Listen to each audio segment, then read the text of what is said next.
Die Wahrheit war, dass ich mir nicht sicher war, ob ich dazugehörte. Ich zweifelte an mir selbst und ich fragte mich, ob ich gut genug war, um überhaupt dabei zu sein. Ob das, was sich in der Welt tat, auch wenn es in meinen Augen wichtig und sinnvoll war, einen Platz an diesem Tisch verdiente.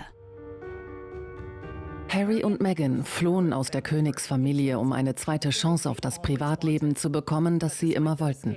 Aber trotz ihrer Flucht hat die Welt ihre Geschichte immer wieder erzählt und neu erzählt. Um die Geschichte richtig zu stellen, haben sie beschlossen, mit dem TV-Giganten Netflix eine Doku-Serie zu drehen. Sie fühlen sich sehr ungerecht behandelt. Aber sie können nicht um Privatsphäre bitten, nachdem sie eine Netflix-Serie gemacht haben. Sie haben in ein Wespennest gestochen. Man sieht sich diese Serie an und denkt, die Königsfamilie muss sich mehr kümmern. Sie sind da gut bei weggekommen. Oder man ist auf der Seite von Harry und Meghan und denkt, wow, die mussten viel durchmachen. Ich bin auf ihrer Seite. Ob sie wollten oder nicht, sie haben sich auf einen Krieg mit der Boulevardpresse eingelassen. Die Verbitterung gegenüber seinem Bruder, weil er immer diesen Schutz genossen hat, ist regelrecht greifbar. Aber die auf Prinz Williams Seite sind, würden natürlich sagen, sieh mal, Prinz William tut nur seine Pflicht. Was einst eine heilende Wunde zwischen dem Paar und der königlichen Familie war, ist nun zu einer großen Kluft geworden.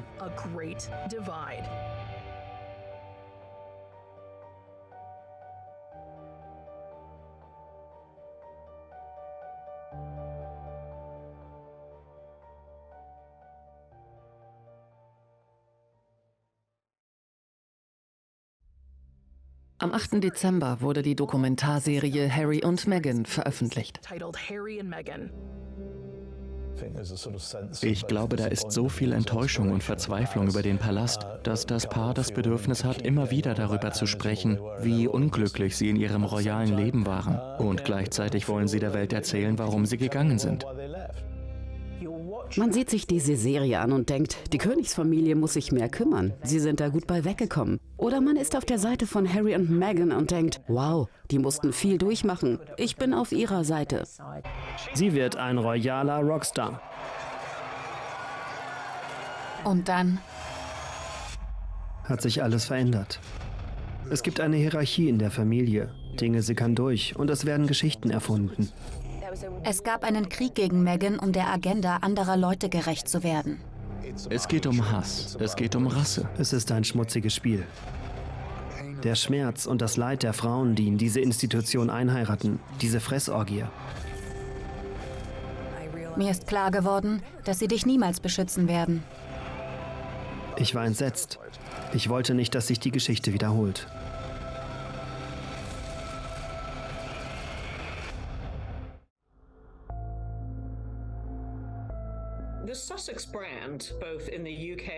Die Marke Sussex in Großbritannien und auch in Amerika wird in gewisser Weise durch diese Netflix-Serie unterstützt, weil sie die Sussexes wieder auf unsere Radarschirme, ja sogar auf unsere Fernsehbildschirme bringt. Es gibt also vielleicht die Befürchtung, dass aus den Augen aus dem Sinn bedeutet. Und durch die Zusammenarbeit mit Netflix bei einer Dokumentation wie dieser werden wir alle wieder über sie sprechen. Sie bleiben im Rampenlicht und ihre Marke Harry und Meghan bleibt lebendig. Es war der Versuch, ihre eigene Version der Geschichte zu zeigen. Vom Kennenlernen über die Zeit in der Königsfamilie bis zu ihrem Abschied. Die Serie ist anders als alles bisher Dagewesene und kommt nur dem Panorama-Interview mit Prinzessin Diana von 1995 nah. Jahrelang nur halb erzählte und über die Medien geflüsterte Geschichten wurden erweitert und erklärt. Den ersten Kontakt hatten sie über Instagram, verriet Harry. Meghan sprach über den Druck, der auf ihr lastete, als sie Prinz William und Prinzessin Kate zum ersten Mal traf. Meghan zeigte sogar ihren Knicks beim ersten Besuch bei Königin Elizabeth II. Meghan behauptet, dass ihre Garderobe während ihrer Zeit bei den Royals streng kontrolliert wurde. Sie durfte keine kräftigen Farben tragen, um nicht von der Königin abzulenken, und entschied sich daher für Beige-Töne, um sich anzupassen und nicht aufzufallen. Harry, der Herzog von Sussex, verkündet in der Doku, dass Royals nicht aus Liebe heiraten. Stattdessen gäbe es einen unglaublichen Druck, jemanden zu heiraten, der ins Schema passe. Die Serie hat offenbar die ganze Welt in eine heftige Debatte verwickelt. Und scheinbar hat jeder etwas zu dem zu sagen, was das Paar zu sagen hatte.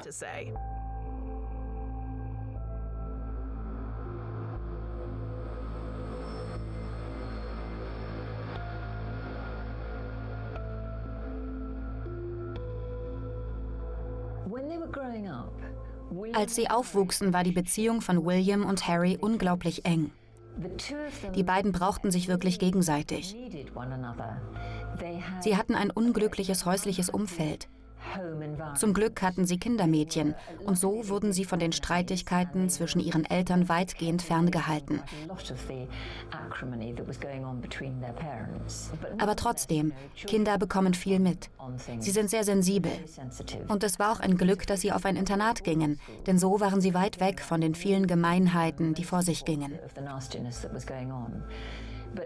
Sie haben sich aufeinander verlassen. Sie standen sich sehr nahe. Die beiden sind sehr unterschiedliche Charaktere, aber sie ergänzen sich sehr gut. Und sie haben sich immer gut verstanden. Sie ziehen sich gegenseitig gnadenlos auf, zumindest früher. Und als dann ihre Mutter starb, hat sie das, glaube ich, noch enger zusammengeschweißt, weil sie mit niemandem sonst teilen konnten, was sie erlebt hatten. Es war nicht wie der Tod eines normalen Elternteils, denn beim Tod eines normalen Elternteils trauert nicht die ganze Welt mit. Es war fast so, als würde ihre Trauer durch die Trauer von Fremden abgewertet werden. Ich glaube, das war eine sehr schwierige Zeit für sie. Und in den Jahren nach Dianas Tod gab es ein Band, das wohl enger war als das der meisten Geschwister. Ich vermute, dass dieses Band ein wenig zu zerbrechen begann, als Harry aus der Armee kam und begann, sein royales Amt wahrzunehmen.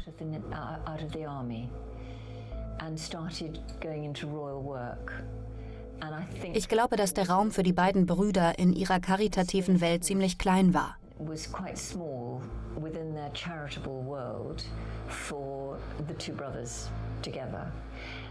Und ich schätze, Harry hat sich ein wenig über die Hierarchie geärgert.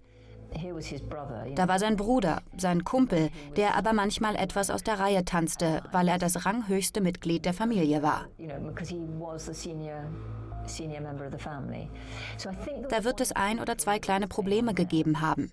Ich vermute, dass, als William Kate heiratete, ich meine, Harry verehrte Kate und Kate verehrte Harry, aber ich vermute, dass, wie in jeder Familie, wenn ein Geschwisterteil heiratet, sich der Fokus ein wenig auf die neue Frau oder den neuen Mann und dann auf die Kinder richtet, wo vorher der Fokus voll auf dem Geschwisterteil lag.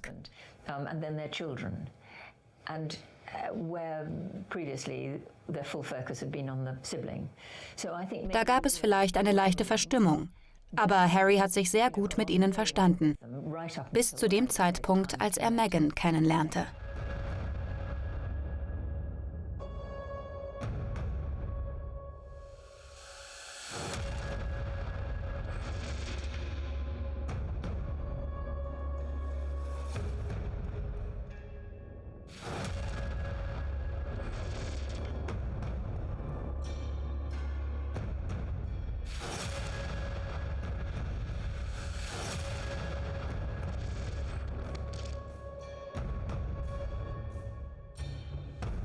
Am 13. Januar 2020 fieberten die Beobachter mit, als Harry und Meghan zu einer Krisensitzung mit Ihrer Majestät der Königin, Prinz Charles und Prinz William eintrafen.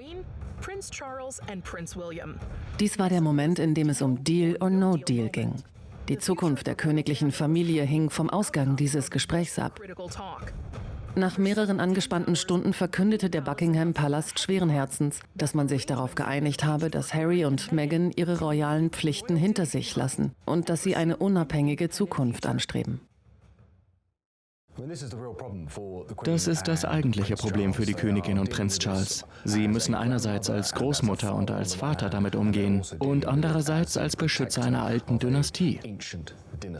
Und wir haben gesehen, dass sie als Beschützer der Dynastie, wenn es nötig ist, brutal vorgehen, wie sie es mit Prinz Andrew taten, als sie ihn aus den öffentlichen Ämtern entfernten. Es könnte sein, dass die Königin, Charles und William irgendwann finden, dass das, was Meghan und Harry tun, eine Bedrohung für die Institution der britischen Monarchie ist. Dann werden sie handeln. Das wird alles noch entschieden. Jeder, der in der Öffentlichkeit steht, muss geschützt werden. Premierminister werden noch lange nach ihrem Ausscheiden aus dem Amt geschützt. Diese ganzen Fragen werden sicher in den nächsten Tagen geklärt. Während der gesamten Beziehung hat man immer wieder gesehen, wie Harry versucht hat, Meghan vor der Öffentlichkeit zu schützen. Man darf nicht vergessen, dass Meghan das Erbe von Prinzessin Diana antritt. Und Harry hat gesehen, wie seine Mutter von der Presse behandelt wurde. Ich glaube, ihm ist sehr bewusst, wie das passiert ist. Und er will sicherstellen, dass das bei Meghan nicht passiert. Die Entscheidung, aus dem Zentrum Londons nach Frogmore Cottage und nach Windsor zu ziehen, dient vor allem dem Schutz Meghans. Sie hatten gerade erst das Haus in Kensington renoviert. Es war gerade so hergerichtet, wie sie es wollten, als sie ankündigten, nach Windsor umzuziehen. Sie hoffen damit für sich und ihr Kind einen gewissen Anschein von Normalität zu wahren. Auch wenn man sich die Geburt des Babys anschaut. Während Kate Middleton nur wenige Stunden nach der Entbindung geschminkt und in voller Montur aufmarschierte, sagte Meghan von Anfang an, das werde ich nicht tun. Sie gaben nicht einmal bekannt, dass sie in den Wehen lag, bis das Baby geboren war. Rund um die Geburt, auch in den letzten Wochen ihrer Schwangerschaft, wurde Meghan nicht gesehen. Während dieser gesamten Zeit war Meghan, zusammen mit Harry, entschlossen, bestimmte Dinge privat zu halten, um ihre Familie zu schützen. Sie folgen nicht dem royalen Drehbuch. Sie weichen konsequent von dem ab, was bisher gemacht wurde. Manche Leute finden das bewundernswert, andere nicht. Aber letztendlich machen Meghan und Harry die Dinge auf ihre eigene Art. Die Reaktion in der Öffentlichkeit war geteilt. Während die einen dem Paar nur Glück und Erfolg wünschen, empfinden andere Unmut darüber, dass sie Krone und Land im Stich lassen. Die Medien berichten über den Kulturkampf in diesem Land zwischen der älteren Generation, die über Harrys und Meghans Entscheidung empört ist, und der jüngeren Generation, die sie größtenteils unterstützt.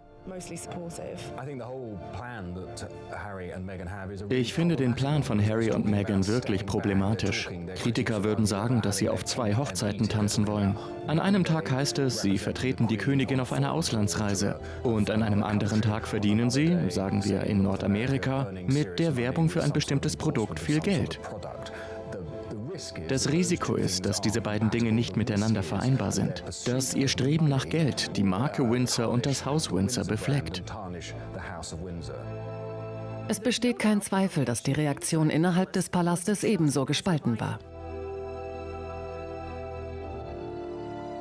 Es ist traurig für das Team im Buckingham-Palast. Sie sind hervorragend und waren sehr loyal. Ich glaube, man hat gedacht, dass einige von ihnen weiter beschäftigt werden, um hier den Betrieb aufrechtzuerhalten. Aber sie haben alle Verbindungen abgebrochen. Das ist ein deutliches Signal, dass sie jetzt in Amerika und Kanada auf eigene Faust unterwegs sind. Das nun freie Paar kündigte eine neue Zukunft in finanzieller Unabhängigkeit an und zog sich von der Königsfamilie zurück. Sie betonten aber, Ihre Majestät die Königin weiter unterstützen zu wollen und erzählten von ihren Plänen, ihre Zeit zwischen Nordamerika und dem Königreich aufzuteilen. Es fühlte sich an wie ihre Abschiedstournee durch das Vereinigte Königreich. 5 Auftritte in 5 Tagen, offizielle Verpflichtungen, Anlässe, die ihnen am Herzen liegen und Zeit, sich bei ihren Freunden zu bedanken. Aber das Ereignis, an dem sie hier in der Westminster Abbey teilnehmen, ist das Wichtigste seit ihrer Rückkehr aus Kanada. Denn wenn sie zum Commonwealth Day Gottesdienst kommen, werden wir sie zum ersten Mal zusammen mit anderen Familienmitgliedern sehen, seit sie angekündigt haben, dass sie sich als Senior Royals zurückziehen. Jeder wird auf ihre Körpersprache achten. Seit sie geheiratet haben, waren sie jedes Jahr beim Gottesdienst dabei. Für beide ist es eine große Leidenschaft, dem Commonwealth die Hand zu reichen. Ihre Anwesenheit in diesem Jahr wird sie daran erinnern, dass sie, was auch immer passiert ist, immer noch eine Familie sind. Dieses Ereignis ist der Königin sehr wichtig. Als sie sich verlobten, spürte man, wie entschlossen dieses Paar war, gemeinsam viel zu erreichen. Wenige Tage später hatten sie ihren ersten Auftritt. Aber die Aufmerksamkeit war zu groß und das Leben im Palast zu erdrückend, sodass die Königin keine andere Wahl hatte, als sie zum Ende des Monats zurücktreten zu lassen. In etwa 2 Jahren haben sie jeden Aspekt des royalen Lebens erfüllt. Heute erfüllen sie die wohl letzte offizielle Aufgabe. Am Ende steht ihr gemeinsames Leben an erster Stelle. Und so schnell wie die Romanze im Juli 2016 begonnen hatte, waren sie nach weniger als 3 Jahren auch schon wieder weg.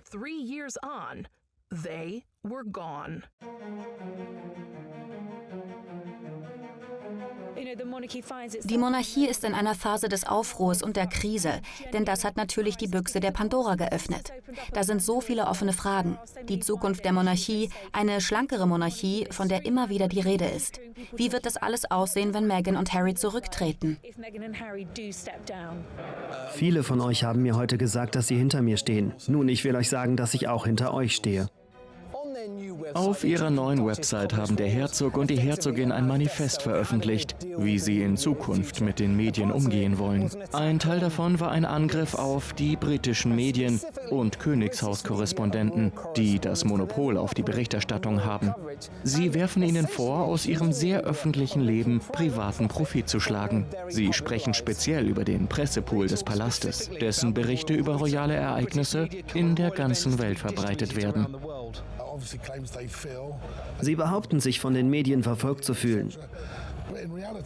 Aber in Wirklichkeit ist nichts dergleichen passiert. Das ist ja klar, dass Sie das sagen. Nein, das Pressepool-System funktioniert. Das gibt es schon seit den 50er Jahren. Man darf nicht vergessen, dass es sich um eine nicht gewählte Institution handelt, die auf die Medien, die Öffentlichkeit und die öffentliche Unterstützung angewiesen ist. Sie haben die Kontrolle. Sie geben die Bilder frei. Sie wählen aus, wer zu Ihnen kommt und mit Ihnen spricht. Das ist eine Beziehung, die in Hollywood und mit Promis funktioniert. Aber funktioniert sie auch mit einem hochrangigen aktiven Mitglied der britischen Königsfamilie? Als ersten Schritt in die Unabhängigkeit gründete das Paar Archewell Incorporated, eine gemeinnützige Stiftung. Anschließend riefen sie Archewell Productions ins Leben und unterzeichneten mehrere große Medienverträge mit Netflix und Spotify für eine Reihe von Dokumentarfilmen und Podcast-Produktionen im Wert von angeblich rund 18 Millionen Pfund.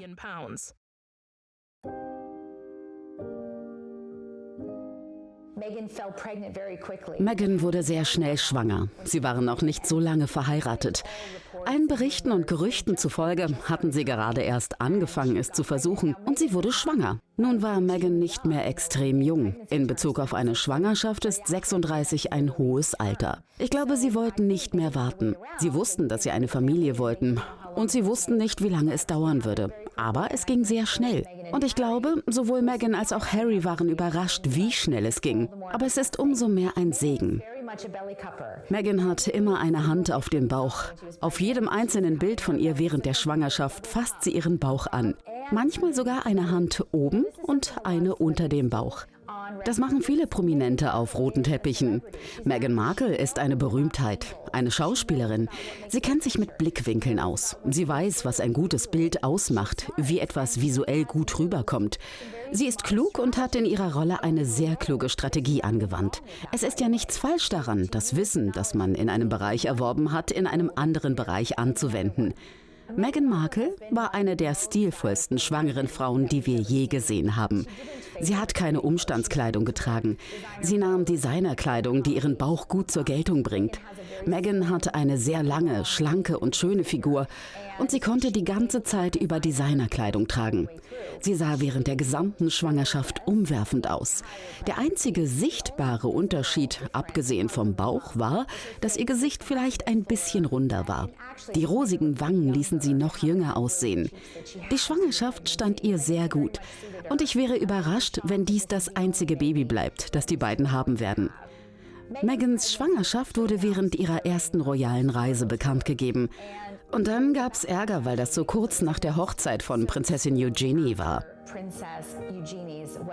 Viele Leute fanden, sie hätten der armen Eugenie die Show gestohlen, die 1 oder 2 Tage zuvor geheiratet hatte. Das war lächerlich, denn Meghan hat das Recht, ihre Schwangerschaft jederzeit bekannt zu geben. Und wahrscheinlich haben sie mit der Bekanntgabe bis nach Eugenies Hochzeit gewartet, weil sie ihr nicht die Show stehlen wollten. Aber Meghan war auf einer royalen Rundreise und musste wahrscheinlich schon wegen morgendlicher Übelkeit Termine absagen. Oder aus Angst, in der Menge geschubst oder angerempelt zu werden. Sie musste sich erklären und sie hatte das Recht, zu Hause zu bleiben, wenn sie an einem Morgen müde war, als sie noch in den ersten Zügen der Schwangerschaft steckte. Ich glaube, Meghan und Harry hatten das Gefühl, dass sie es irgendwie bekannt geben mussten, weil sie auf dieser Tour waren und es vielleicht Bilder von ihrem Bauch geben könnte, was nur eine Welle von Spekulationen auslösen würde. Bei Meghan sah man die Schwangerschaft recht schnell. Sie hatte schon sehr früh ein Bäuchlein. Ich glaube also, dass es für die beiden notwendig war, die Schwangerschaft so früh bekannt zu geben. Prinz Harry, möchten Sie uns etwas mitteilen?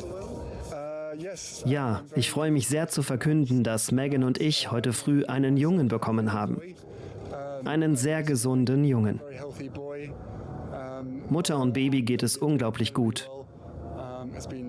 Es war die erstaunlichste Erfahrung, die ich mir je vorstellen konnte. Es ist unbegreiflich, wie eine Frau so etwas schaffen kann. Aber wir sind beide überglücklich und sehr dankbar für all die Liebe und Unterstützung von allen da draußen. Es war einfach unglaublich. Und deshalb wollten wir das mit allen teilen. Ich bin so unglaublich stolz auf meine Frau. Und wie jeder Vater und jedes Elternteil sagen würde, dein Baby ist wirklich süß.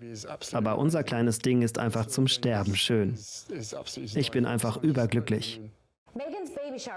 Megans Babyparty war eher eine Party für einen Prominenten als für einen Royal. Ich weiß nicht mal, ob Kate Middleton eine hatte. Aber wenn ja, dann wahrscheinlich bei jemandem zu Hause mit einer Tasse Tee und ein bisschen Fingerfood. Das war keine große, übertriebene, mit Prominenten gefüllte Veranstaltung. Meghan machte ihre Babyparty als Prominente. Sie wurde von Prominenten ausgerichtet. Serena Williams. Sie wurde von Prominenten besucht und sah aus wie etwas, zu dem Prominente gehen.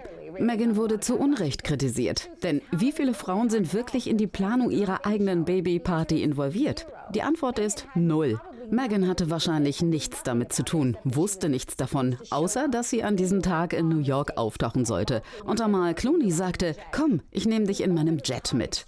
Die übertriebene Extravaganz der Party hat mehr mit Megans Freunden zu tun, als mit Meghan selbst. Eine Sache, die sehr süß war, dass Meghan keines der Geschenke aufmachte. Sie wollte warten und sie gemeinsam mit Harry öffnen. Sie nahm alle Geschenke mit nach Hause. Das ist wirklich neu. Normalerweise ist es einer der Höhepunkte einer Babyparty, der Mutter beim Auspacken zuzusehen. Sie brach also mit dieser Tradition. Aber sie wollte nicht, dass Harry etwas verpasst. Vor der Geburt sagten Harry und Meghan, dass sie das Geschlecht nicht wissen wollen. Also mussten sie erstmal Mädchen- und Jungennamen suchen. Wäre es ein Mädchen geworden, wäre Diana ein bevorzugter Name gewesen. Entweder der erste Name oder in der Mitte eines längeren Namens. Der Grund ist, dass Harry und William ihre Mutter immer in ihre Beziehungen integriert haben. Und sie waren sicher traurig, dass sie nicht dabei war, als sie heirateten. Sie war nicht da, um ihre Enkelkinder zu sehen. Und deswegen bin ich fest davon überzeugt, dass Diana in der Zukunft ein Mädchenname für dieses Paar sein wird. Was die jungen Namen betrifft, da waren viele im Gespräch. Alle mit der königlichen Tradition verbunden, aber nicht typisch traditionell. Zum Beispiel Alexander, ein durchaus akzeptabler königlicher Name, der aber nicht so häufig verwendet wird. Und dann noch Arthur. Das waren 2 der Namen, die anfangs bevorzugt wurden. Am 7. März um 20 Uhr strahlte CBS das bahnbrechende Interview mit der Fernsehlegende Oprah Winfrey aus. Das 2-stündige Interview hat ein unglaubliches Echo ausgelöst, dessen Ausmaß noch immer nicht ganz verstanden wird. Es war ein Interview, vor dem sich einige im Buckingham-Palast wohl gefürchtet haben. Aber das Gespräch zwischen Prinz Harry, Meghan Markle und Oprah war aufschlussreicher, explosiver und potenziell schädlicher für die Königsfamilie, als sich viele hätten vorstellen können. Harry und Meghan verließen als arbeitende Mitglieder des Königshauses das Land, gingen nach Kanada und dann nach Amerika und gaben dann Oprah Winfrey dieses niederschmetternde Interview, in dem Meghan sagte, dass Kate sie kurz vor ihrer Hochzeit zum Weinen gebracht habe, wegen der Anprobe für die Brautjungfern. Wobei es schon lange vorher ein Gerücht gab, dass Meghan Kate zum Weinen gebracht habe. Diese Geschichte wollte sie korrigieren und klarstellen, dass Kate sie zum Weinen gebracht habe. Rassismus innerhalb der Familie, Selbstmordgedanken während der Schwangerschaft. Diese Enthüllungen tauchten in allen Zeitungen des Vereinigten Königreichs auf. Während ihres 2-stündigen TV-Spezials sprachen sowohl Harry als auch Meghan sehr offen und brachten Anschuldigungen und Vorwürfe vor, die selbst das bahnbrechende Interview von Prinzessin Diana mehr als 2 Jahrzehnte zuvor in den Schatten stellte. Prinz Harrys Verhältnis zu den Medien hat sich seit dem Tod seiner Mutter immer weiter verschlechtert. Er ist zutiefst davon überzeugt, dass die Medien zum vorzeitigen Tod seiner Mutter beigetragen haben. Seit ihrem Tod hat er versucht, einen Umgang zu finden. Und dieser Umgang sah so aus, dass er das große Interesse an ihm dazu nutzen könnte, den Fokus auf Themen zu lenken, die ihm am Herzen liegen.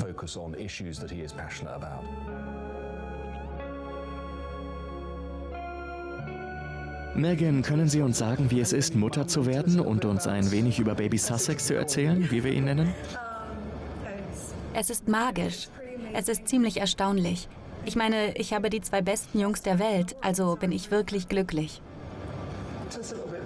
Erzählen Sie uns ein bisschen von Ihrem Sohn. Wie ist er so? Schläft er gut? Ja, er hat den süßesten Charakter. Er ist wirklich ruhig und... Ich weiß nicht, von wem er das hat. Ja, er ist einfach ein Traum. Es waren ein paar besondere Tage. Nach wem sieht er aus? Sieht er jemandem ähnlich? Das haben wir noch nicht herausgefunden. Alle sagen, dass sich Babys in 2 Wochen sehr verändern. Wir beobachten im Grunde nur, wie sich die Veränderung vollzieht. Aber sein Aussehen verändert sich jeden Tag. Das stimmt. Also wer weiß. Und wie ist das Elternsein? Ist das ein besonderer Moment? Ja, es ist großartig. Ich meine, Eltern zu sein ist unglaublich.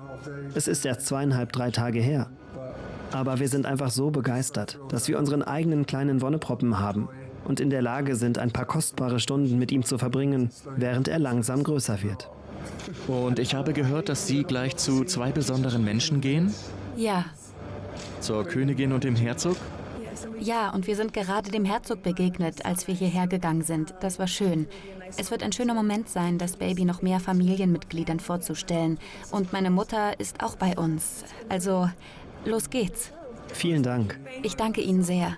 Danke für Ihre Zeit. Und ich danke Ihnen allen für all die guten Wünsche und die Freundlichkeit. Das bedeutet uns wirklich sehr viel.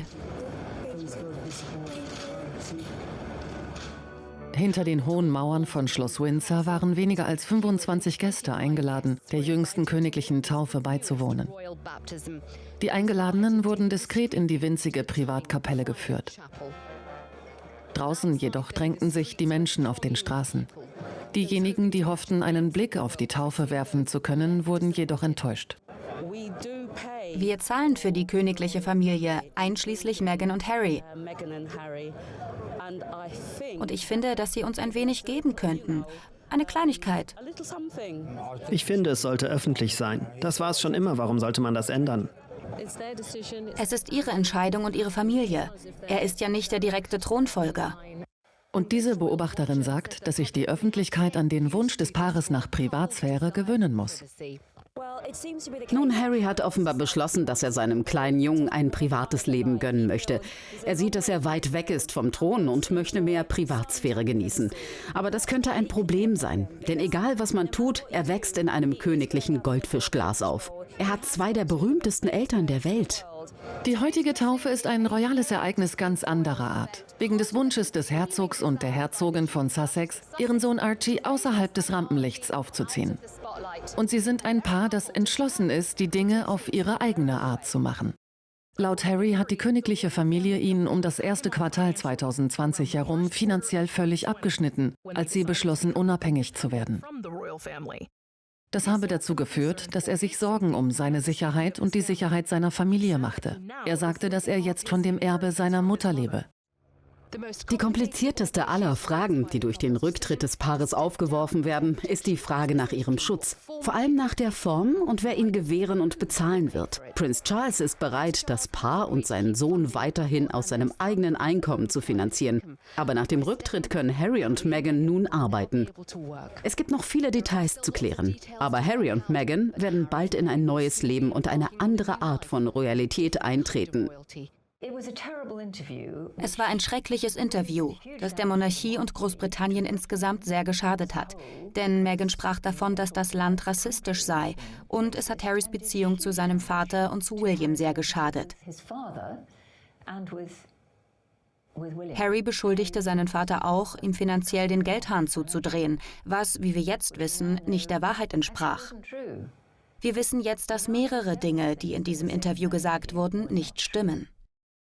Meghan behauptete, dass sie von bestimmten nicht genannten Mitgliedern der Königsfamilie rassistisch behandelt wurde, dass sie über Archies Hautfarbe ausfragten.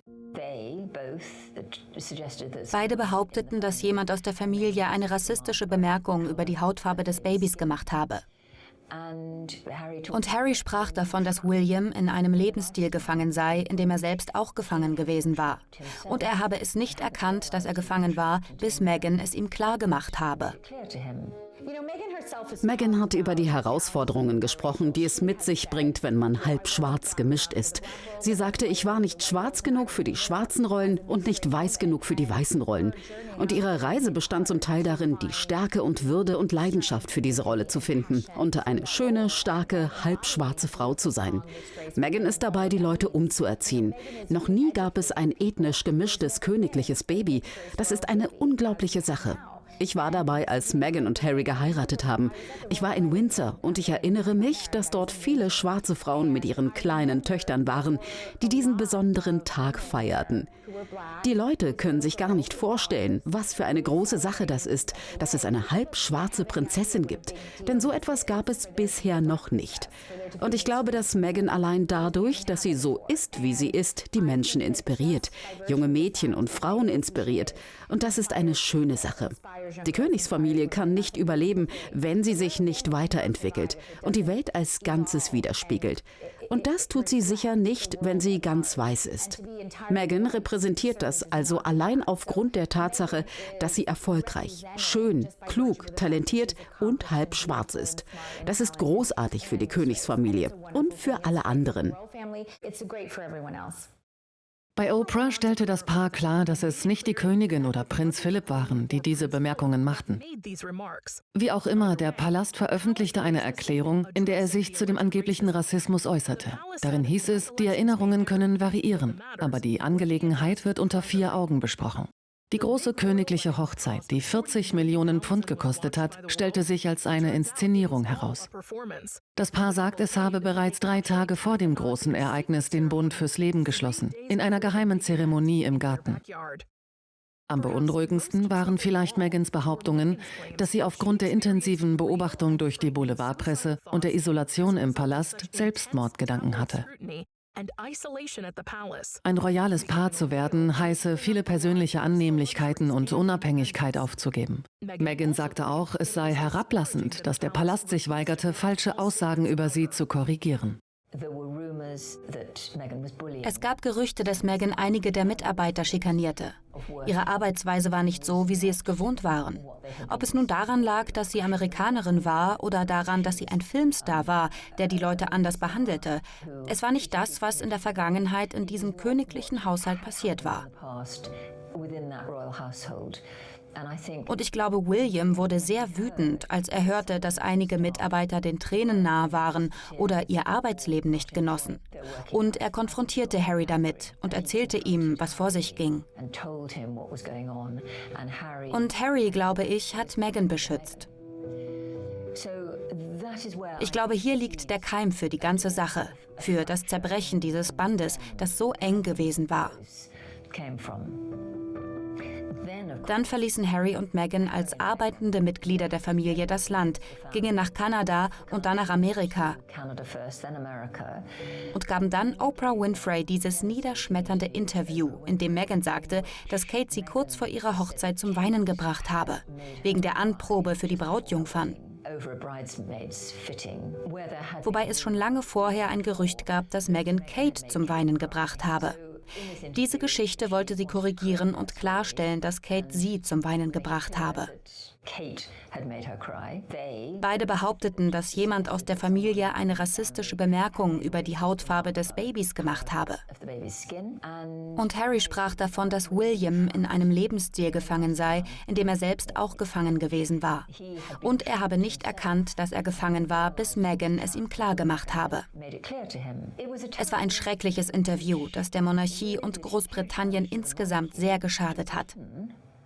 Denn Meghan sprach davon, dass das Land rassistisch sei. Und es hat Harrys Beziehung zu seinem Vater und zu William sehr geschadet. Das nächste wichtige Ereignis im Leben der Sussexes war die Geburt ihres zweiten Kindes Lilibet im Juni 2021. Mein Mann und ich freuen uns sehr, dass wir bald eine Tochter bekommen werden. Diese Freude teilen wir mit Millionen anderen Familien auf der Welt. Wenn wir an sie denken, denken wir an all die jungen Frauen und Mädchen, die in die Lage versetzt werden müssen, uns in die Zukunft zu führen. Ihre künftige Führungsrolle hängt von den Entscheidungen ab, die wir treffen und von den Maßnahmen, die wir jetzt ergreifen, um sie und uns alle für eine erfolgreiche, gerechte und mitfühlende Zukunft zu rüsten. Nur wenige Tage nach der Geburt ihrer Tochter veröffentlichte Meghan ihr Kinderbuch The Bench, inspiriert von einem Vatertagsgedicht, das sie für Harry geschrieben hatte. Das Buch wurde ein Bestseller der New York Times. Das Paar hat sich auch auf vielfältige Weise aktiv engagiert. An ihrem 40. Geburtstag drehte Meghan ein Video mit der US-Schauspielerin Melissa McCarthy, um eine Kampagne ins Leben zu rufen, die das Bewusstsein für die Frauen weltweit schärfen soll, die aufgrund von Covid ihren Job verloren haben. Als Vorsitzende der Vax Life-Kampagne sind mein Mann und ich davon überzeugt, dass es bei unserer Genesung um die Gesundheit, die Sicherheit und den Erfolg aller Menschen geht. Doch Frauen sind unverhältnismäßig stark von dieser Pandemie betroffen. Mit dem Anstieg der geschlechtsspezifischen Gewalt und neuen Hindernissen, die so viele Fortschritte für Frauen am Arbeitsplatz zunichte gemacht haben, stehen wir an einem Wendepunkt der Gleichstellung. Frauen, vor allem farbige Frauen, mussten mit ansehen, wie eine Generation wirtschaftlicher Fortschritte zunichte gemacht wurde. Fast 5,5 Millionen Frauen in den USA haben ihre Arbeit verloren. Weltweit werden voraussichtlich 47 Millionen Frauen in extreme Armut abrutschen. Wenn wir aber zusammenarbeiten, um alle Länder und Kontinente mit Impfstoffen zu versorgen und darauf bestehen, dass die Mittel gerecht verteilt und zu fairen Preisen angeboten werden, dann können wir mit dem vollständigen Wiederaufbau beginnen. Nicht nur, um wieder dorthin zu gelangen, wo wir vorher waren, sondern um noch weiter zu gehen und die Bedingungen, die Möglichkeiten und die Mobilität für Frauen überall zu verbessern. Bei all der Kritik, die Harry und Meghan über sich ergehen lassen müssen, vergisst man leicht, dass das Paar seine Plattform nutzt, um über die Arbeit im öffentlichen Dienst andere zu erreichen. Von der Gründung ihrer Archwell Foundation 2020 bis hin zu den kleinen Spenden, die das Paar leistet, arbeiten Harry und Meghan weiter daran, einen positiven Einfluss auf die Welt zu nehmen und eine bessere Zukunft für ihre Kinder zu schaffen. Meghan Markle ist nicht jemand, der nur ein hübsches Designerkleid und ein Glas Champagner will. Sie ist wirklich engagiert und interessiert sich für Politik und die Geschichten darum.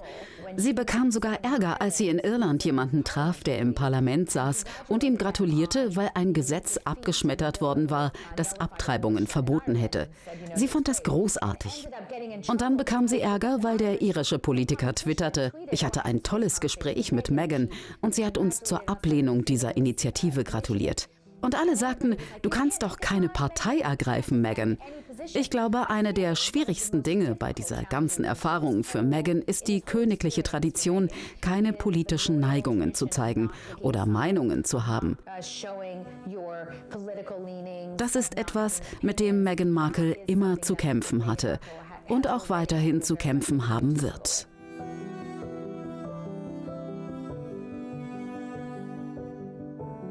2 Jahre nach dem Rücktritt von Prinz Harry und Meghan Markle kehrte das Paar aus einem besonderen Grund nach Großbritannien zurück.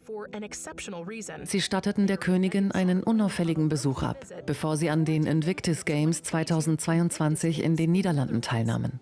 Der geheime Besuch fand fast ein Jahr nach der Beerdigung von Prinz Philipp statt, der letzten Gelegenheit, zu der Harry mit der erweiterten königlichen Familie zusammenkam. Am 8. September 2022, während Meghan und Harry sich in London auf die Teilnahme an einer Wohltätigkeitsveranstaltung vorbereiteten, starb Königin Elizabeth II. Auf Schloss Balmoral in Schottland. Der Buckingham Palast hat den Tod von Elisabeth II. Bekannt gegeben, der am längsten regierenden Monarchin der britischen Geschichte. Die Königin ist heute Nachmittag in Balmoral friedlich eingeschlafen. Der König und die Königsgemahlin bleiben heute Abend in Balmoral und werden morgen nach London zurückkehren.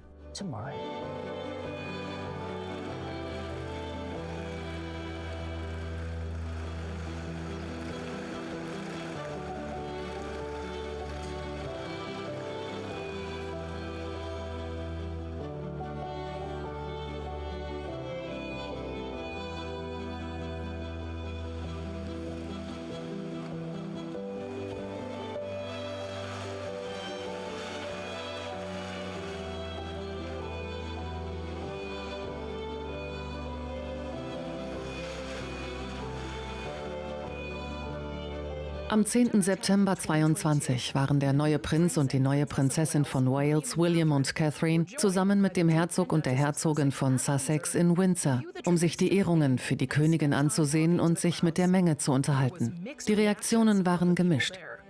Es war das erste Mal seit März 2020, dass die beiden Paare zusammen gesehen wurden.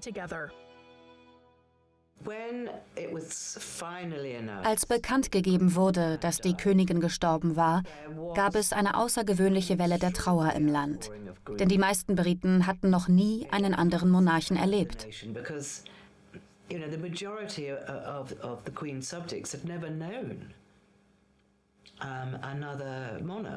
Es war sozusagen das Ende einer Ära.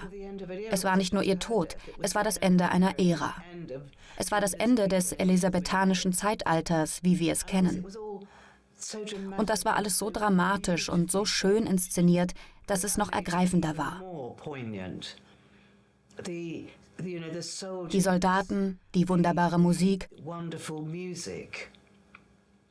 die Leute, die für die Königin gearbeitet haben, die hinter ihrem Sarg hergingen, das war alles sehr, sehr bewegend.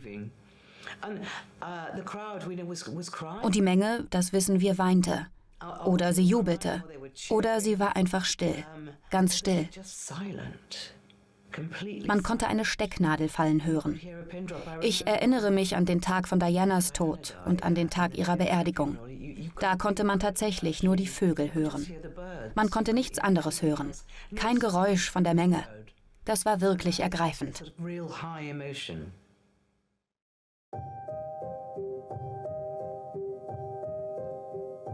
Anschließend nahm das Paar an der Beerdigung der verstorbenen Königin teil, mit Harry hinter dem Sarg an der Seite seiner Familie. In ihrem Leben sahen wir die beständige Liebe zur Tradition, zusammen mit der furchtlosen Umarmung des Fortschritts, die uns als Nationen groß macht. Die Zuneigung, die Bewunderung und der Respekt, die sie hervorrief, wurden zum Markenzeichen ihrer Herrschaft. Das war mehr als nur ein Versprechen. Es war eine tiefe persönliche Verpflichtung, die ihr ganzes Leben bestimmte. Sie brachte Opfer für die Pflicht. Ihr Engagement und ihre Hingabe als Herrscherin waren ungebrochen, in Zeiten des Wandels und des Fortschritts, in Zeiten der Freude und des Feierns, aber auch in Zeiten der Trauer und des Verlusts.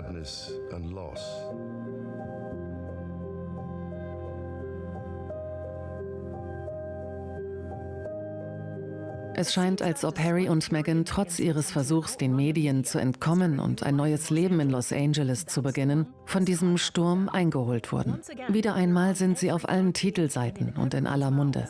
Ihr Versuch, sich zurückzuziehen, ging nach hinten los. Aber ihr Versuch, ihre eigene Geschichte zu erzählen, scheint beide Seiten nur noch mehr bestärkt zu haben.